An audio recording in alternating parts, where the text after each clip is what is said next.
Hi అండి. Welcome back to Ammu's kitchen. నేను మీ సౌజన్య. ఈరోజు రెసిపీ వచ్చేసి జున్ను అండి. మనం స్వచ్ఛమైన జున్నుని పర్ఫెక్ట్ కొలతలతో టేస్టీగా ఏ విధంగా తయారు చేసుకోవాలో ఈ వీడియోలో మీకు చూపిస్తాను.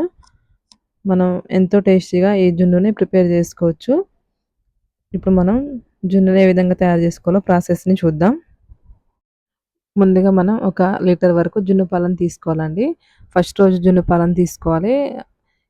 ఇప్పుడు ఒక బౌల్ తీసుకొని కేక్ టిన్ గానీ ఏదన్నా గిన్నెలో కూడా మనం ఈ జున్నుని ప్రిపేర్ చేసుకోవచ్చండి.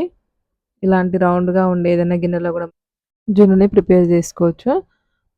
ఇప్పుడు మనం 1 లీటర్ వరకు జున్ను పాలను తీసుకొని కేక్ టిన్‌లో పోసుకోవాలండి. ఇలా పోసుకున్నాక ఇప్పుడు అందులో ఒక అరకప్పు వరకు బెల్లం తురుముని వేసుకోవాలి. ఇప్పుడు ఒక హాఫ్ స్పూన్ వరకు మిరియాల పొడి వేసుకొని యాలకుల పొడి కూడా వేసుకోవాలి. వేసుకొని ఈ బెల్లం పూర్తిగా కరిగేంత వరకు కలుపుతూ ఉండాలి.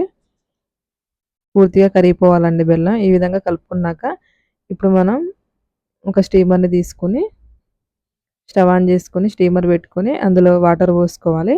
వాటర్ పోసుకున్నాక ఈ వాటర్ పూర్తిగా హీట్ ఎక్కాలన్నమాట. మరిగించుకోవాలి వాటర్‌ని. ఈ విధంగా మరుగుతున్నప్పుడు అందులో మనం ఇప్పుడు స్టీమర్‌ని పెట్టుకోవాలి. స్టీమర్ పెట్టుకున్నాక ఇప్పుడు మనం జున్ను పాల బౌల్‌ని అందులో పెట్టుకోవాలన్నమాట. మనం ప్రిపేర్ చేసుకున్న జున్ను పాల గిన్నెని అందులో పెట్టుకొని మూత పెట్టుకొని ఒక 20 మినిట్స్ వరకు ఈ జున్నుని లో టు మీడియం ఫ్లేమ్‌లో ఉడికించుకోవాలి.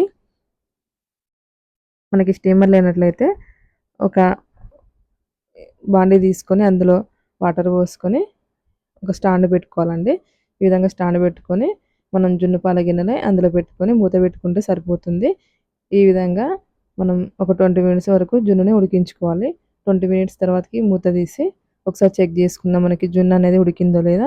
ఇలా ఫోర్క్‌తో చెక్ చేసుకోవచ్చు. చూసారు కదండీ మనకి పూర్తిగా ఉడికిపోయింది జున్ను. ఇప్పుడు స్టవ్ ఆఫ్ చేసుకొని ఈ జున్నుని పూర్తిగా చల్లారబెట్టుకోవాలి.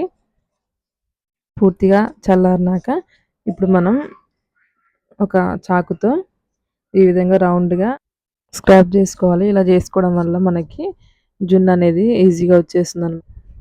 బౌల్‌ని తిప్పుకుంటే రౌండ్‌గా స్క్రాప్ చేసుకుంటే సరిపోతుంది.